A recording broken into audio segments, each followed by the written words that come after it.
So this section is on Avogadro's constant and the mole. In chemistry, we study atoms and molecules reacting together, but atoms and molecules are too small to see, and chemical reactions are only visible when an enormous number of atoms and molecules react.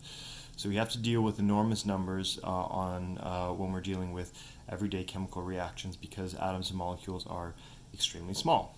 And because of this case, we work with a unit called the mole, which allows chemists to calculate extremely large quantities of atoms, molecules, or formula units. And remember that we don't say molecules for ionic compounds, we say formula units, which is the lowest ratio of ions within the crystal lattice. So the mole is a quantity of substance present. The mole is just a number of things. It's actually called Avogadro's number, 6.02 times 10 to the power of 23. And one thing that I'm going to do is I'm just going to make a modification here. I'm going to change this to actually give one more significant digit. So 6.022 times 10 to the power of 23. Although commonly when you deal in chemistry, chemists just like to just say 6.02, but for the purposes of this course, we're going to go 6.022.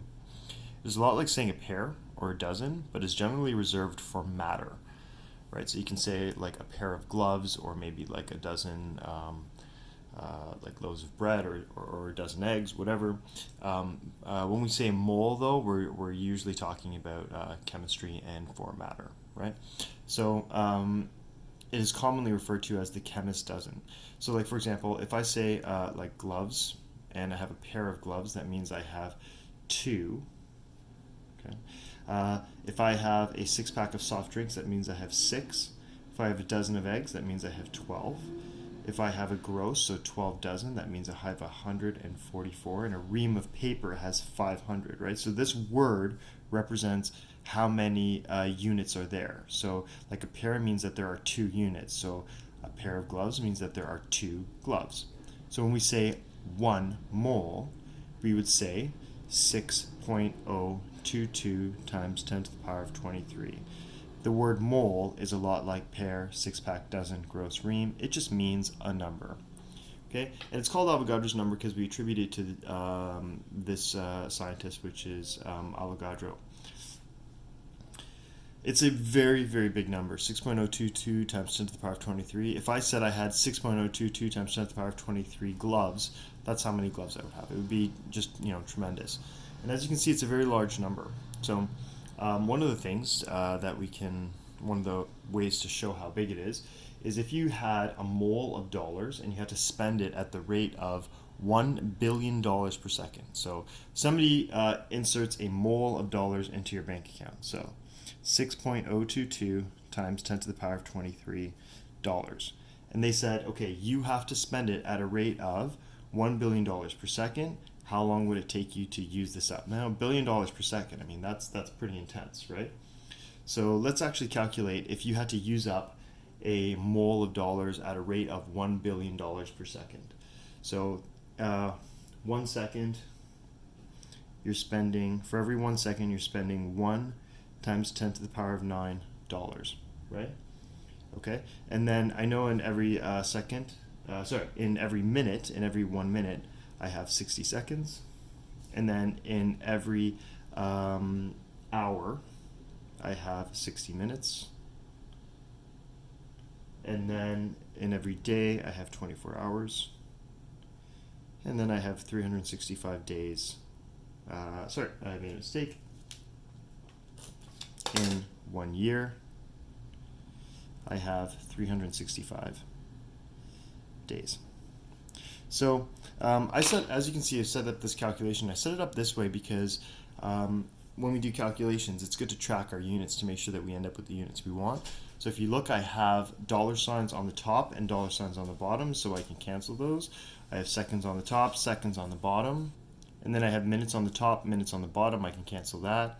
Hours on top, hours on bottoms, day on top, day on bottom. Remember, if you have something on the top of a fraction, on the bottom of the fraction, they divide out to equal to 0, so they cancel. And so I'm left with years. So if we actually put this into our calculator, take 6.02 times 10 to the power of 23, divided by 1 times 10 to the power of 9, then divided by 60, then divided by 60, then divided by 24, and divided by 365.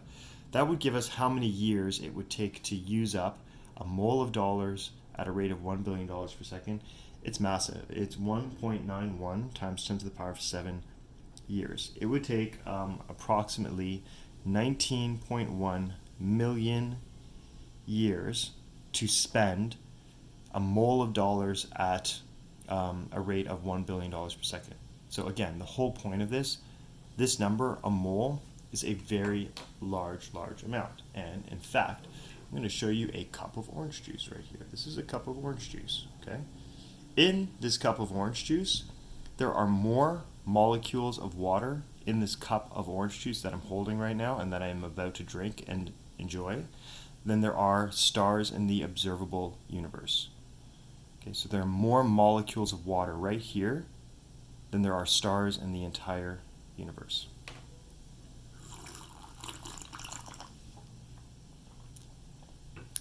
Okay, so the mole in chemistry, the mole is useful because it groups quantities together. Complete the chart below. So if we look right here, we have sodium, type of substance that sodium is. Well, if it's just sodium, it's an element. And sodium exists as atoms. So if I had 1 mole of sodium, 1 mole of sodium, I would have 1 mole of sodium atoms, right? So I'd have 1 mole of sodium atoms. How many sodium atoms would I have if I had 1 mole? I would have 6.022 times 10 to the power of 23 sodium atoms. Okay, if I look at chlorine. Chlorine is an element, but it's a very specific type of element because it is a molecular element. Why is it a molecular element? Well, that's because chlorine is bonded to itself. There's a chlorine here bonded to a chlorine there. So it doesn't exist as atoms, it exists as molecules. So this is molecules. Okay, so 1 mole of chlorine, okay, 1 mole of chlorine, how many molecules of that? 1 mole. A mole is 6.02 times 10 to the power of 23.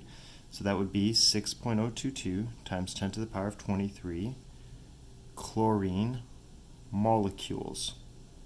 If you had a mole of chlorine, that's how many molecules you have. Carbon tetrachloride, well, what type of substance is that? That's a molecular compound. And remember that molecular compounds exist as molecules, right? So you have carbon in the middle, Cl here, Cl coming forward, Cl in the back, and a Cl here. So that's 1 carbon tetrachloride molecule. Okay?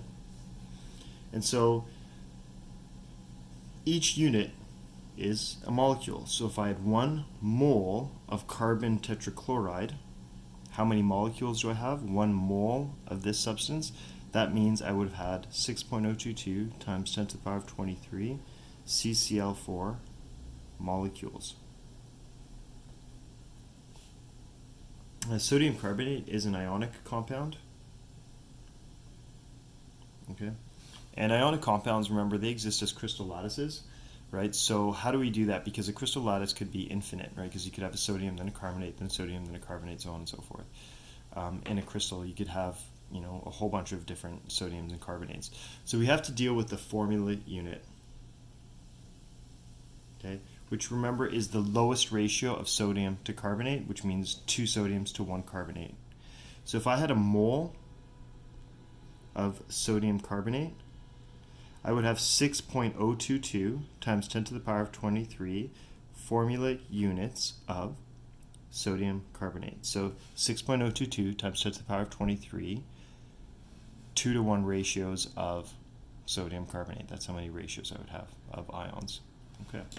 So again here, the concept of a mole is it's just a number, 6.02 times 10 to the power of 23, and you just apply it to whatever you're looking at, if it's atoms, molecules, or formula units.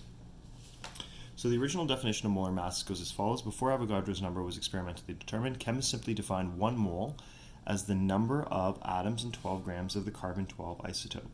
Because the periodic table masses are relative to the carbon-12 isotope, so when we look at the periodic table, all those masses there are based off the mass of carbon but not carbon 12.01, the carbon 12 isotope that has 12 protons and 12 neutrons. So they're relative to the carbon 12 isotope. 1 mole of hydrogen 1 atoms is simply 1/12 the mass of 1 mole of carbon 12 atoms, right? Because the mass is a ratio of 1 to 12. Okay. So it is stated that the molar mass of the carbon 12 isotope is 12 grams per mole. The molar mass of carbon, using the average of all isotopes, which is what we calculated last class, is 12.01 grams per mole. So ultimately, the easy thing to do here is, if you want to find the molar mass of the elements, you simply use the average atomic mass on the periodic table. So for example, carbon is 12.01. That means 1 mole of carbon has a mass of 12 grams for every 1 mole of carbon. Okay, so 6.02 times 10 to the power of 23 atoms of carbon has a mass of 12.01 grams. That's what I mean by 1 mole. If we look at aluminum, we look at right here, that's the mass, 26.98. So 26.98 grams of aluminum means you have 1 mole of aluminum atoms, right? So 26.98 grams is present if you have 1 mole, or another way of saying 1 mole is if you have 6.022 times 10 to the power of 23 atoms of aluminum. Same thing with sodium. Again, we just look at the periodic table and we see sodium is 22.99, so 22.99 grams of sodium for every 1 mole of sodium. We briefly talked about the atomic mass unit. The masses listed on the periodic table are in U, which is known as the unified atomic mass unit. 1 unified atomic mass unit is approximately the mass of 1 nucleon. A nucleon is like a proton or a neutron, right? Nucleon, because these are the things that are in the nucleus. So a nucleon, a proton, or neutron is numerically equivalent to 1 gram per mole, or in kilograms, that many kilograms. It stands at carbon 12 with 6 protons and 6 neutrons, given 1 gram per mole for every nucleon, has a molar mass of 12 grams per mole. So some elements exist as diatomic molecular elements, and these are your Hofbrinkel, right? H2, O2, F2, Br2, I2, N2, and Cl2. Be careful when calculating the molar mass of the molecular element versus the molar mass of the atoms of that element. So if you just want to find the molar mass of oxygen, well, we look at the periodic table, the molar mass of oxygen is just 16. So a mole of oxygen atoms has a mass of 16 grams. That's 1 mole of oxygen atoms. So instead of a mole, 6.022 times 10 to the power of 23 oxygen atoms has this mass. But if we're looking at molecular oxygen, so the molecules of oxygen, it would be double that, right? Because you have double the atoms. So it would be 32.00 grams of O2 for every 1 mole of O2. So that's what we call the molar mass. That's why it's called molar mass. It's the mass of every 1 mole, or of every 6.022 times 10 to the power of 23 molecules of that. Okay, so looking at the molar mass of molecular and ionic compounds, recall that compounds are made up of several elements bonded together.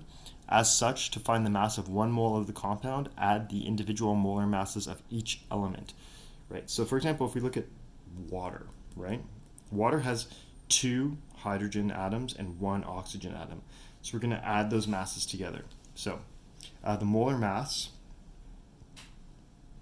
of water is equal to 2 times the molar mass of hydrogen. I'm getting 1.01 from the periodic table, plus 16 grams per mole, because I have 1 oxygen atom. And then I come up with 18.02 grams per mole. So if I had a mole of water, or 6.022 times 10 to the power of 23 molecules of water, it would have this mass. We can do the same thing with sodium chloride. If I want to find the molar mass of sodium chloride, I just look, okay, so in this formula unit, 1 ion of sodium to 1 ion of chloride, I'm going to take a look at the mass of sodium. Sodium is 22.99 grams per mole. And I add that with chlorine, which is 35.45 grams per mole. And I simply add them together to come up with the molar mass of sodium chloride, which in this case is 58.44.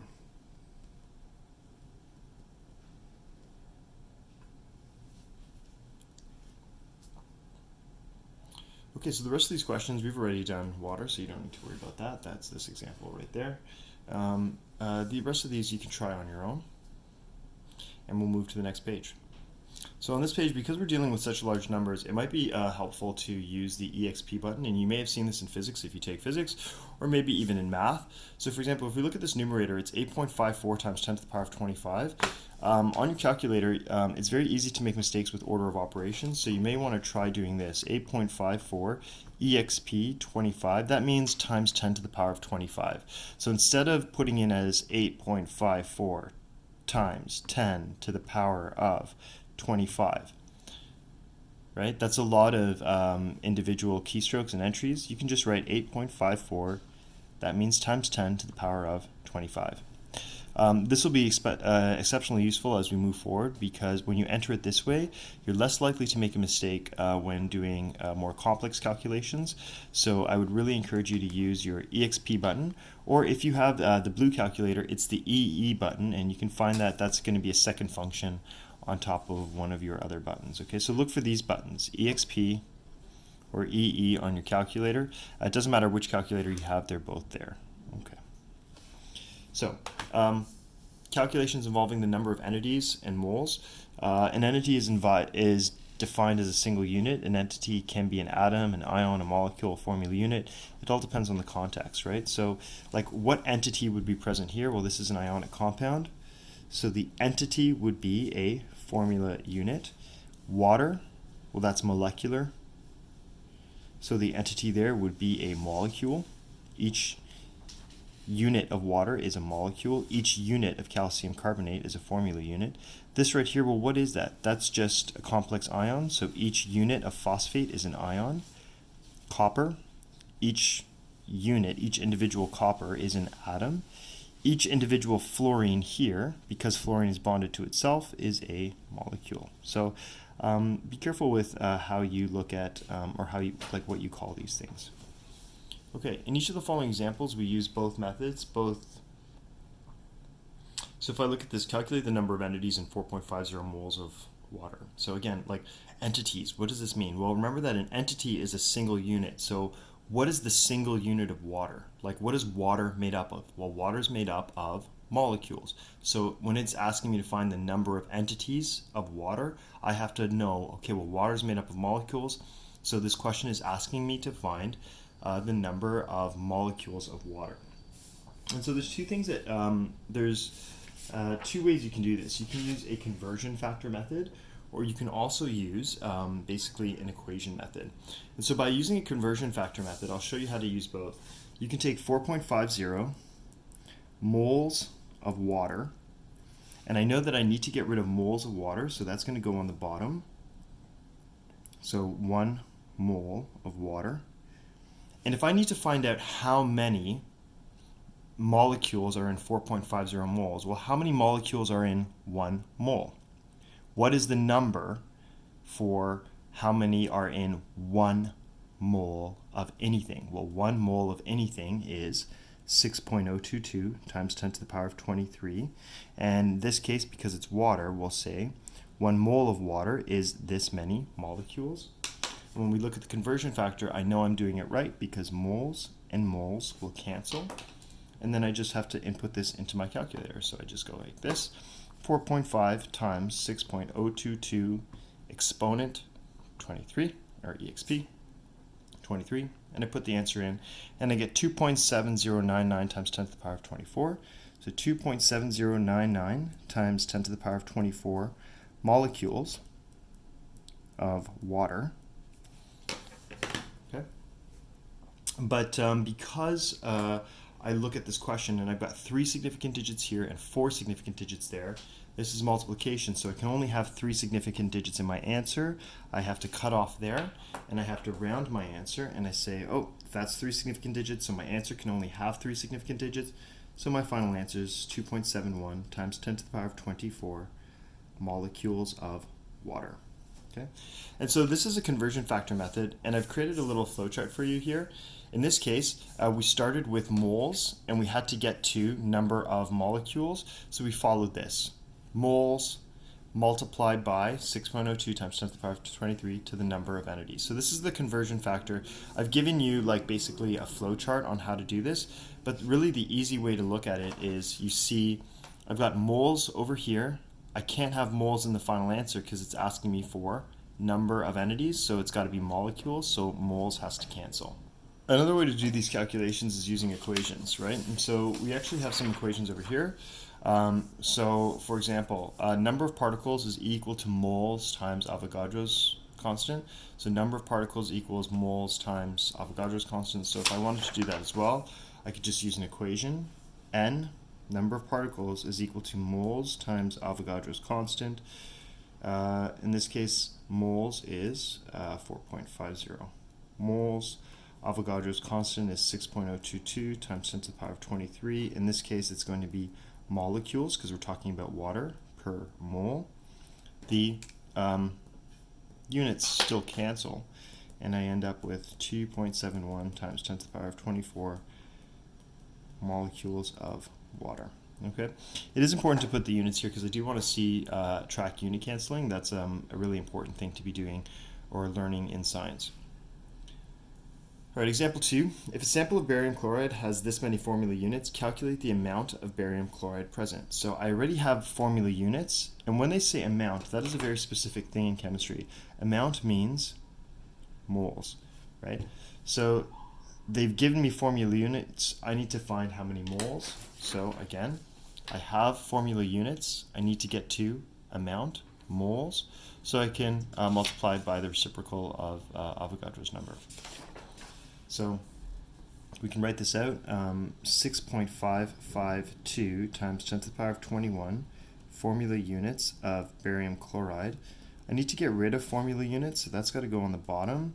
And so I use 6.022 times 10 to the power of 23 for every 1 mole of formula units. Okay. And then I can put that in my calculator, 6.522 exponent 21 divided by 6.022 exp 23, and then I end up with this right there. Okay, so then 1.083 times 10 to the negative 2 formula units. And you might be wondering, how did I get like 1.083 when I had all these digits in my calculator? Well, look at the question. It's got 4 significant digits here, 4 significant digits here. That means my answer can have 4 significant digits. So 1, 2, 3, 4. That's where I draw my cutoff. And I only take 1, 2, 3, 4, and I just put it into scientific notation, because remember, these zeros are not significant. Those are placeholder zeros. They only give magnitude, which you have to remember from the beginning of the year or from whenever you learned about significant digits. All right, so that's how many. I made a mistake here. That's got the wrong unit. That should be moles. Apologies. Barium chloride. Sorry, guys. Yeah, just need to change that. All right. So the equation method here again, you can look at the equation. N is equal to N, Na.